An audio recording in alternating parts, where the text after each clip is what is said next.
Welcome students, आप सभी लोगों का केमिस्ट्री की क्लास में आज फिर स्वागत है। बच्चों, हम सब लोग 11th क्लास का पहला लेसन जिसमें हम रसायन की कुछ मूल अवधारणाओं के अंतर्गत रासायनिक संयोग के नियम पिछले वीडियो से पढ़ना सीख रहे थे। देखो, इस चैप्टर के मैं टोटल 7 वीडियो अपलोड कर चुका हूँ। जिन भी बच्चों ने मेरा वीडियो आज पहली बार देख रहे हैं वो सभी चैनल की प्लेलिस्ट में जाकर रसायन की कुछ मूल अवधारणाओं टॉपिक को सर्च कर लीजिए और उसमें मेरे क्रम से 7 वीडियोस डले हुए हैं। वो वीडियोस आप क्रम से देख लीजिए। कुछ बच्चों के पास अगर नोटिफिकेशन नहीं आ रहा हो तो वो खुद ब खुद सवेरे 9 बजे जा कर के मेरे चैनल की प्लेलिस्ट में जा कर के देख सकते हैं। मैं चैनल में रेगुलरली अपडेट कर देता हूँ। फिर भी अगर आप नोटिफिकेशन नहीं आ रहा है तो आप बेल आइकन के बटन को दबा सकते हैं जिससे आपको रेगुलर नोटिफिकेशन मिल जाए। देखो, इस वीडियो को स्टार्ट करने से पहले मैं एक लाइन और बोलना चाहता हूँ कि मैं आपको केमिस्ट्री सिखा रहा हूँ। ध्यान से समझिएगा, मैं 11th क्लास और 10th क्लास और 9th क्लास इसमें भरोसा नहीं रखता हूँ। मेरा एक ही चीज़ का मानना है कि जो भी अच्छा सीखना चाहता है वो मुझे रेगुलर फॉलो करे, वो बहुत अच्छा सीख जाएगा।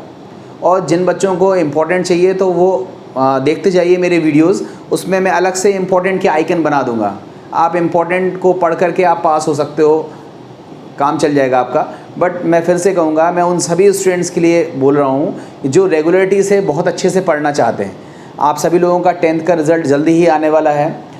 आप लॉकडाउन के समय में ज़्यादा घर से बाहर निकल नहीं पाते हैं, स्कूल कॉलेजेस का पता नहीं अभी कब तक खुलेगा, इसलिए बेहतर होगा कि आप मुझे रेगुलरली फॉलो कीजिए और मैं आपको कोशिश पूरी कर रहा हूँ कि आपको बहुत अच्छा सिखा पाऊँ। आज हम एक नए नियम को पढ़ना जा रहे हैं। हमने लास्ट वीडियो में द्रव्यमान संरक्षण के नियम को पढ़ा था। आज हमारा जो टॉपिक है वो है स्थिर संगठन का नियम, या जिसको बोलते हैं लॉ ऑफ कांस्टेंट कंपोजिशन, या इसको बोलते हैं स्थिर अनुपात का नियम, या जिसको बोलते हैं लॉ ऑफ कांस्टेंट प्रोपोर्शन। इस नियम को करने से पहले हम सबसे पहले द्रव्यमान संरक्षण के नियम का एक न्यूमेरिकल क्वेश्चन करते हैं। आइए देखते हैं उसको। बोर्ड पे लिखा हुआ है कि जब 5.2 ग्राम सोडियम बाइकार्बोनेट, देखो सोडियम बाइकार्बोनेट, इसको व्यापारिक नाम क्या है ये आप कमेंट बॉक्स में लिख के भेजिएगा। सोडियम बाइकार्बोनेट, सोडियम बाइकार्बोनेट मतलब सूत्र जानते हो आप, NaHCO3, इसको बोलते हैं सोडियम बाइकार्बोनेट। कितने ग्राम लिया है? 5.2 ग्राम। जब 5.2 ग्राम सोडियम बाइकार्बोनेट को 12 ग्राम एसिटिक अम्ल, एसिटिक अम्ल किस में पाया जाता है आप ये भी कमेंट बॉक्स में लिखिएगा। मैं देखो, मैंने अम्ल और क्षार का एक अलग से वीडियो बनाया है। जिन बच्चों ने भी वो देखा हो वो कमेंट बॉक्स में आंसर दीजिए, जिन्होंने ना देखा हो वो देख लीजिए। एसिटिक अम्ल, इसका सूत्र क्या होता है? CH3COOH। ये कितने ग्राम है? 12 ग्राम। 5.2 ग्राम सोडियम बाइकार्बोनेट को 12 ग्राम एसिटिक एसिड के विलयन में डाला गया। ठीक है, डाल दें। आगे लिखा हुआ है 3.2 ग्राम CO2 गैस निकलती है। देखो, रिएक्शन करने से पहले मैं आपको यहाँ पर एक चीज़ बताना चाहता हूँ। ये होता है, एक टॉपिक है टेस्ट ऑफ एसिड, या जिसको बोलते हैं अम्ल का परीक्षण। देखो, हम अम्ल का परीक्षण कैसे करते हैं ये बहुत सिंपल है, आप घर पे कर सकते हो।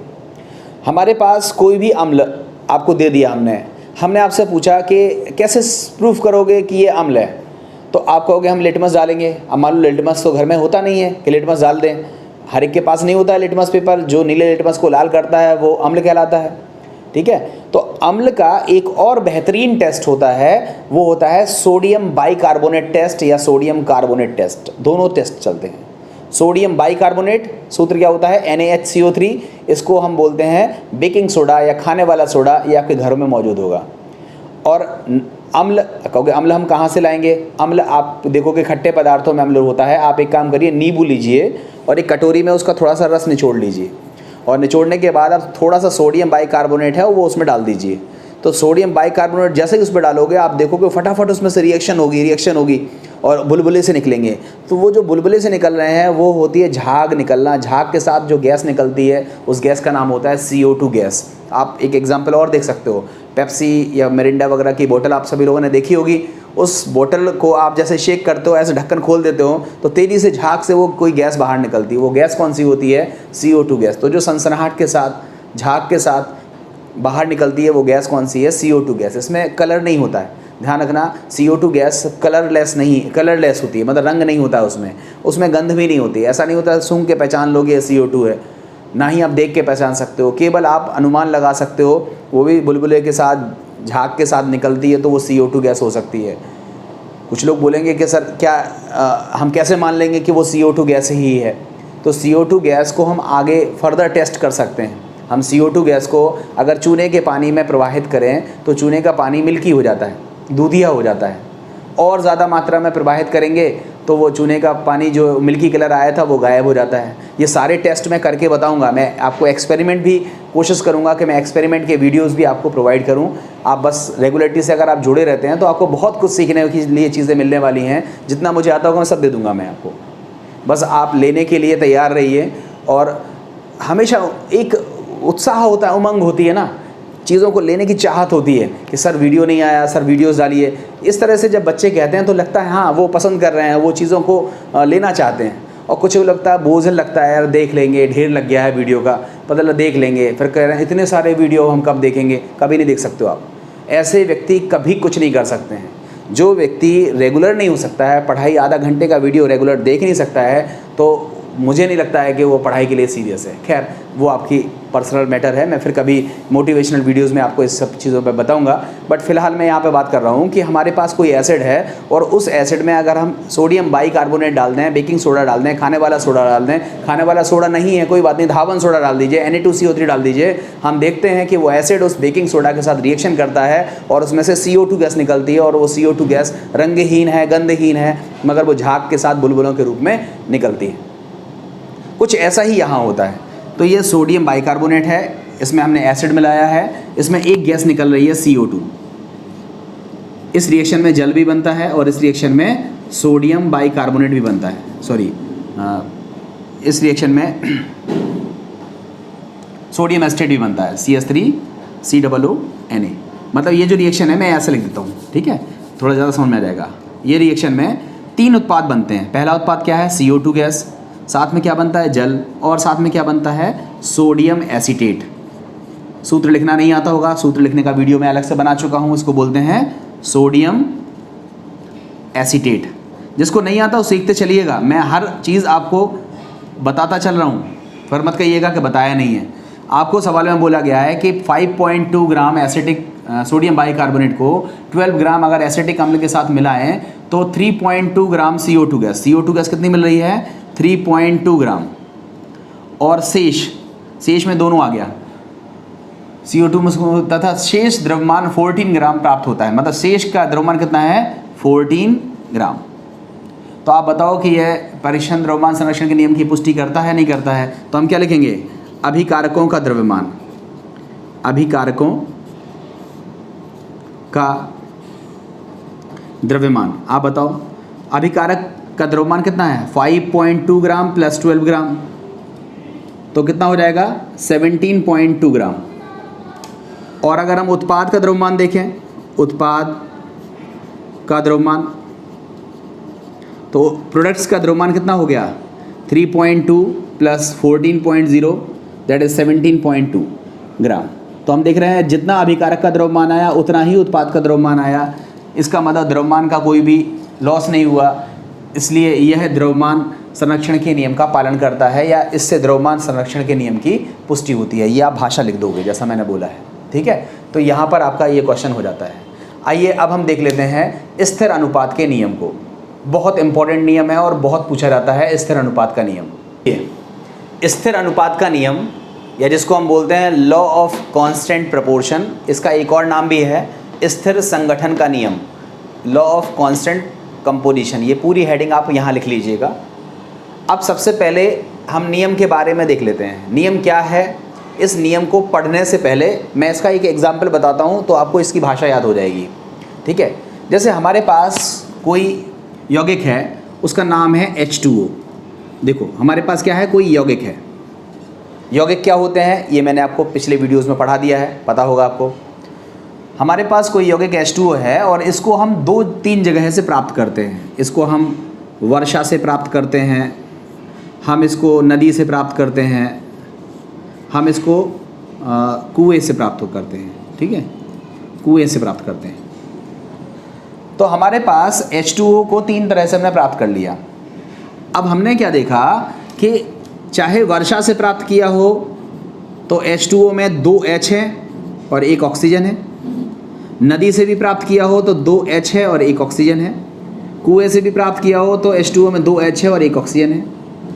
इसमें अगर हम H का परमाणु भार देखें तो होता है 1। H का परमाणु भार कितना होता है 1, मगर H कितने हैं 2, तो 2 × 1, तो H का परमाणु भार कितना हो गया 2।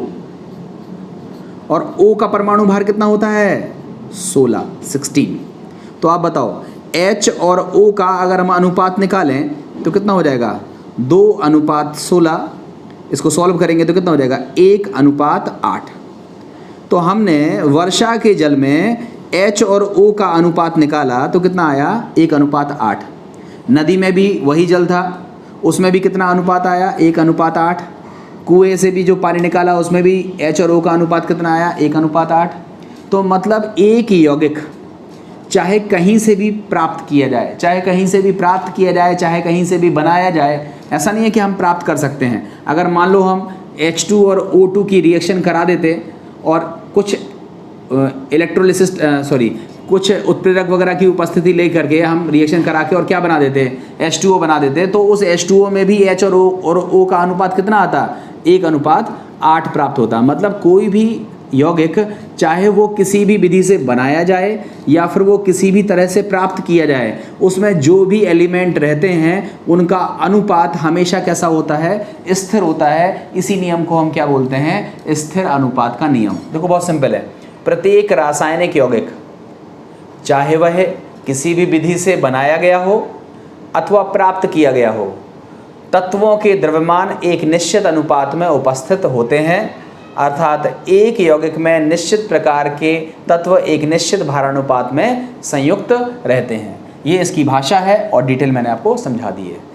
तो आपको पहले भाषा लिखनी पड़ेगी, उसका उदाहरण क्या लिखोगे H2O को हम किसी भी रासायनिक विधि से बनाएं अथवा किसी भी प्राकृतिक स्रोत से प्राप्त करें, इसमें H और O का अनुपात सदैव 1:8 पाया जाता है, जो कि यह सिद्ध करता है कि जो कि स्थिर अनुपात के नियम को सिद्ध करता है। ठीक है, ऐसा नहीं है कि H2O में अगर हम देखो CO2 की बात करें तो CO2 में C है 1 है और 2 ऑक्सीजन है। C का होता है 12 और O का कितना होता है 16, तो 2 × 16 कितना हो जाएगा 32। तो आप बताओ 12:32, अगर हम इसको 4 से डिवाइड कर दें तो 3:8। मतलब जो CO2 है उसमें कार्बन और ऑक्सीजन का अनुपात कितना है 3:8 है ना। अब हम आपसे कहें चलो बताओ मीथेन में CH4 में C और H का अनुपात कितना है, कमेंट बॉक्स में लिखिएगा। मीथेन में, आप अमोनिया में NH3 में N:H कितना है ये कमेंट बॉक्स में लिखिएगा। तो आप देखोगे कि कोई भी यौगिक हो, ऐसा नहीं है कि हम H2O का ही उदाहरण ले, हम CO2 का भी ले सकते हैं, हम मीथेन का भी ले सकते हैं, हम NH3 का भी ले सकते हैं, हम कुछ और उदाहरण भी ले सकते हैं। उसमें जितने भी तत्व मौजूद हैं उन सभी तत्वों का अनुपात निकालो, चाहे एक विधि से, चाहे दूसरी विधि से, चाहे तीसरी विधि से। अगर वो यौगिक है और सभी विधियों से हम किसी भी विधि से निकालें, उसमें उपस्थित जितने भी तत्व होंगे उनके अनुपात हमेशा क्या होते हैं स्थिर होते हैं। इसको हम बोलते हैं स्थिर अनुपात का नियम। परिभाषा उदाहरण समझ में आ गए। अब हम एक सवाल करते हैं तो आपको ये चीज़ एकदम क्लियर हो जाएगी और सवाल करने के बाद ही आपको चीज़ें बेहतर समझ में आएंगी। तो आइए हम देखते हैं, सवाल करते हैं। देखिए स्थिर अनुपात के नियम पर ये सवाल है, न्यूमेरिकल है। देखो आप सवाल के साइज में मत जाइएगा, जितना बड़ा ये सवाल है उससे छोटा सा सोल्यूशन है। आप पहले ध्यान से समझिए। देखो आपसे बोला गया है सिल्वर क्लोराइड, सिल्वर क्लोराइड का सूत्र क्या होता है। देखो मैंने इसीलिए सूत्र बनाना पहले सिखा दिया था। सिल्वर क्लोराइड का सूत्र क्या होता है AgCl। सिल्वर क्लोराइड को हम 2 विधियों से बनाते हैं। अभी हमने क्या सीखा था, कोई पदार्थ कितनी भी विधियों से बनाया जाए, हमने 2 विधियों से बनाया है। एक विधि है A, एक विधि है B। पहली विधि में क्या किया गया, शुष्क क्लोरीन, क्लोरीन गैस का सूत्र क्या होता है Cl2। क्लोरीन गैस को हमने सिल्वर के साथ गर्म किया। तो आप बताओ, लिखना नहीं है ये, क्लोरीन गैस को हमने सिल्वर धातु के साथ गर्म किया। तो आप बताओ सिल्वर और क्लोरीन की रिएक्शन हो जाएगी तो क्या बन जाएगा AgCl बन जाएगा। तो लिखा है शुष्क क्लोरीन की धारा में 2 ग्राम सिल्वर धातु को तब तक गर्म किया गया जब तक कि वह AgCl में परिवर्तित ना हो जाए। क्लोरीन को सिल्वर के साथ तब तक गर्म करते रहो जब तक कि पूरा का पूरा सिल्वर किस में ना बदल जाए, AgCl में परिवर्तित ना हो जाए। और जब हम परिवर्तित कर लेंगे तो AgCl की मात्रा कितनी प्राप्त हो गई, 2.64 ग्राम। तो हम यहाँ पर लिख रहे हैं प्रथम तथ्य से, जो हमारे पास फर्स्ट डेटा है उस डेटा से आप देखो उसमें क्या दिया हुआ है, AgCl की मात्रा बताओ, AgCl कितना बन रहा है, 2.64 ग्राम। और सिल्वर की मात्रा कितनी है आप खुद से बताओ, ये भी दिया हुआ है। सिल्वर की मात्रा कितनी ली थी, 2.0 ग्राम। तो आप बताओ अगर हम लिखें क्लोरीन की मात्रा कितनी हो जाएगी, तो आप बोलोगे 2.64 में से 2.0 घटा दीजिए तो क्लोरीन की मात्रा कितनी आ गई, क्लोरीन की मात्रा कितनी आई, आप बोलोगे 0.64 ग्राम। तो आप बताओ, प्रथम तथ्य से बात कर रहे हैं, अतः सिल्वर और क्लोरीन का जो अनुपात होगा वह कितना हो जाएगा, आप बोलोगे 2.0 डिवाइडेड बाई, ये अनुपात में बटे में लिख देते ना, डिवाइडेड बाई 0.64। इसको सॉल्व करेंगे तो कितना आ जाएगा, 3.125 ये आ जाएगा। अनुपात कितना आया, 3.125। ये आया किससे, प्रथम तथ्य से। अब इसी तरह से अब हम क्या कर सकते हैं, द्वितीय तथ्य ले सकते हैं। देखो मैं यहाँ लिख दे रहा हूँ,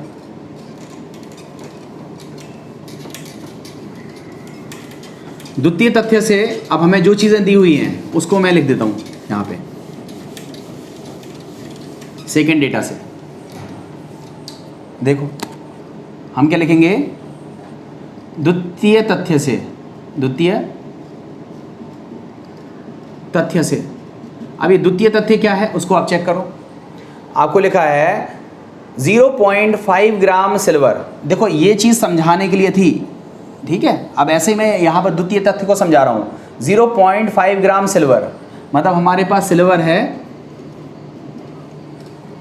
को HNO3 में घोला गया। सिल्वर को हम किस में घोलेंगे, HNO3। इसको बोलते हैं क्या, नाइट्रिक अम्ल। इसको एक और नाम है, इसका व्यापारिक नाम क्या होता है, इसको आप कमेंट बॉक्स में लिखिएगा। इसको हमने सिल्वर को हमने नाइट्रिक अम्ल में घोला तो हमको मिला तथा प्राप्त AgNO3, मतलब इनकी रिएक्शन हुई और हमको क्या मिला, AgNO3। आगे लिखा हुआ है AgNO3 में HCl मिलाया, मतलब अब इस AgNO3 में हमने क्या मिला दिया, HCl मिला दिया। तो इस प्रकार अवक्षेपित, मतलब जब AgNO3 में हमने HCl मिलाया तो हमको क्या मिला, AgCl। ये नीचे बैठ गया, नीचे जो पदार्थ बैठ जाता है उसको हम क्या बोलते हैं, अवक्षेप।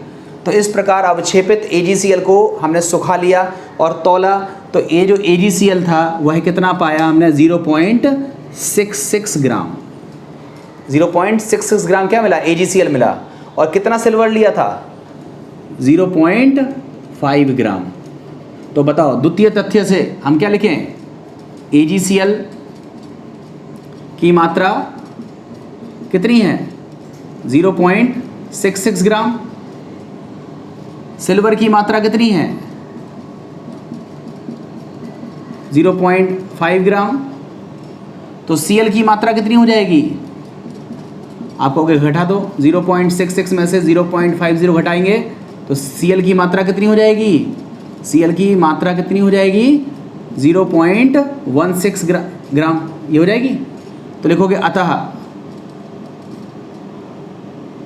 Ag अनुपात Cl कितना आएगा, बताओ। सिल्वर कितना है, 0.5 और Cl कितना आया, 0.16। इसको जब आप डिवाइड करोगे तो आप कितना पाओगे, 0.3125। इसको थोड़ा डिवाइड कर लेना है खुद से, जो भी आपका आंसर आ रहा हो, ये आंसर और ये आंसर दोनों क्या आएंगे, सेम आएंगे। मैं अप्रॉक्स लिखा हूँ ये, अगर कुछ गलत होगा तो इसको आप खुद से डिवाइड कर लीजिएगा। आप देखोगे कि चाहे पहली विधि से निकालें चाहे दूसरी विधि से निकालें, दोनों ही आंसर कैसे आ रहे हैं, सेम आ रहे हैं। और इससे यह पता चलता है कि AgCl को हम चाहे पहली विधि से बनाएं चाहे दूसरी विधि से बनाएं, उसमें जो Cl है और जो सिल्वर है, जो Cl है उसका जो अनुपात है वो हर जगह क्या होता है, बराबर होता है। अतः यह स्थिर अनुपात के नियम का क्या करता है, पालन करता है। तो इस तरह से हमने ये क्वेश्चन देख लिया, इसको आप अच्छे से कर लीजिएगा, डिवाइड खुद से कर लीजिएगा, जो भी आपका आंसर है वो लिख लीजिएगा। अब एक क्वेश्चन मैं आपको और देता हूँ, देखिए ये है हमारा नेक्स्ट क्वेश्चन। एक प्रयोग में 1.53 ग्राम क्यूप्रस ऑक्साइड। अब देखो आप लोगों को फॉर्मूला बनाना नहीं आता है तो आप गलती कर देते हो। फॉर्मूला आता होगा तभी तो आगे कुछ निकाल पाओगे ना।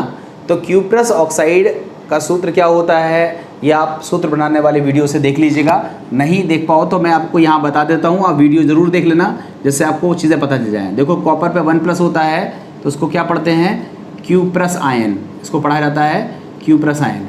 अगर 2+ होता है तो उसको क्या पढ़ते हैं, क्यूप्रिक आयन। ठीक है। अब हमारा क्वेश्चन है O2- को क्या पढ़ते हैं, ऑक्साइड आयन बोल सकते हो। ठीक है। अब हमारा क्वेश्चन है क्यूप्रस ऑक्साइड, तो Cu लिख दो, O लिख दो। क्यूप्रस में 1+ है और ऑक्साइड में कितने माइनस हैं, 2 माइनस है। क्रॉस मल्टीप्लाई करोगे तो सूत्र क्या बन जाएगा, Cu2O। तो ये जो Cu2O हमारा सूत्र बना, सूत्र क्या हो जाएगा, क्यूप्रस ऑक्साइड। ठीक है। अब हमने बोला कि क्यूप्रस ऑक्साइड का हाइड्रोजन द्वारा आप चयन किया, मतलब ये जो क्यूप्रस ऑक्साइड है, आगे लिखा हुआ है क्यूप्रस ऑक्साइड का हाइड्रोजन द्वारा आप चयन किया तो हमको मिलती है 1.27 ग्राम कॉपर। तो कॉपर मिलता है, साथ में H2O बनेगा। ठीक है। कहोगे रिएक्शन लिखनी है, रिएक्शन लिखनी नहीं है, केवल समझा रहा हूँ कि ये जो Cu2O है उसकी रिएक्शन अगर हम हाइड्रोजन से कर दें तो हमको कॉपर धातु मिल जाती है और H2O मिलता है। तो ये जो कॉपर धातु है ये कितनी मिली है, 1.27 ग्राम। और क्यूप्रस ऑक्साइड हमने लिया कितना है, 1.53 ग्राम। ये हमारा पहला डेटा कह रहा है, मतलब प्रथम प्रयोग से, मतलब 2 प्रयोग किए। प्रथम प्रयोग से क्या क्या चीज़ें दी हुई हैं, Cu2O की मात्रा बराबर 1.53 ग्राम। उसके बाद Cu की मात्रा कितनी है, 1.27 ग्राम। तो बताओ O की मात्रा कितनी हो जाएगी, आपको कोई घटा दो। 1.53 में से 1.27 को माइनस करेंगे, 1.27 को जब हम माइनस करेंगे तो 0.26 शेष रहेगा। ठीक है। ऑक्सीजन की मात्रा कितनी आ गई, 0.26। तो आप बताओ Cu अनुपात अगर हम O निकालें तो आपका कितना आएगा, Cu की मात्रा कितनी है, 1.27 अनुपात O की मात्रा कितनी है, 0.26। इसको जब आप डिवाइड करके सॉल्व करोगे तो 4.88 आएगा, 4.88 आ जाएगा। ये हमारा पहला प्रयोग हो गया। अब इसी तरह का दूसरा प्रयोग भी आगे सवाल में लिखा हुआ है। देखो क्या लिखा हुआ है, द्वितीय प्रयोग से पढ़ो आगे क्या लिखा है। एवं एक अन्य प्रयोग में 3.06 ग्राम Cu2O का गर्म हाइड्रोजन द्वारा आप चयन करने पर, अन्य प्रयोग में क्या है, Cu2O की मात्रा कितनी है, 3.06 ग्राम। गर्म करने पर 2.54 ग्राम कॉपर प्राप्त हुआ, मतलब कॉपर की मात्रा कितनी दी हुई है, 2.54 ग्राम। तो आप बताओ ऑक्सीजन की मात्रा निकाल सकते हो ना, ऑक्सीजन की मात्रा कितनी आ जाएगी, 3.06 में से 2.54 को आप घटा दीजिएगा तो कितना आ जाएगा, कितना आएगा 52 0.52 ये आएगा। ठीक है। इतने ग्राम ऑक्सीजन आएगा। तो आप बताओ अगर हम इस सेकंड प्रयोग में कॉपर और ऑक्सीजन का अनुपात निकालें तो कॉपर कितना है 2.54 और ऑक्सीजन कितना आया है 0.52। इसको जब हम सॉल्व करेंगे तो कितना आ जाएगा 4.88। तो आप देखो चाहे पहली विधि से निकालो कॉपर और ऑक्सीजन का अनुपात कितना आया है 4.88, चाहे दूसरे प्रयोग से निकालो कॉपर और ऑक्सीजन का अनुपात कितना आया 4.88। तो दोनों विधियों से अनुपात हमारे कैसे आ रहे हैं, बराबर आ रहे हैं। मतलब कोई भी पदार्थ चाहे एक विधि से बनाया जाए चाहे कई विधियों से बनाया जाए, उसमें जो भी तत्व मौजूद हैं उसके अनुपात कैसे होते हैं, स्थिर होते हैं। अतः यह प्रयोग भी स्थिर अनुपात के नियम को मानता है या स्थिर अनुपात के नियम का पालन करता है। तो इससे ये सत्यापित होता है। कर लोगे इसे। तो इस तरह से आप क्वेश्चन आप किताब से और देख करके करिएगा आप सभी लोग अच्छे क्वेश्चन कर सकते हैं। अब हम अगले वीडियो में गुणित अनुपात के नियम को समझेंगे। इस वीडियो को मिस मत करिएगा, बहुत ही इंपॉर्टेंट है गुणित अनुपात का नियम। आप लोगों ने 10th लेवल में 9th लेवल में पढ़े हैं, मगर आपको आते नहीं थे। मगर अब जब आप 9th की क्लास पलट के देखोगे तो आपको पूरी चीज़ें एक एक करके आने लगेंगी और आप अच्छे से कर पाओगे। तो उम्मीद है आपको ये वीडियो पसंद आया होगा। अपने दोस्तों तक इसको ज़रूर शेयर कीजिए, लाइक कमेंट किया करिए। Thank you very much.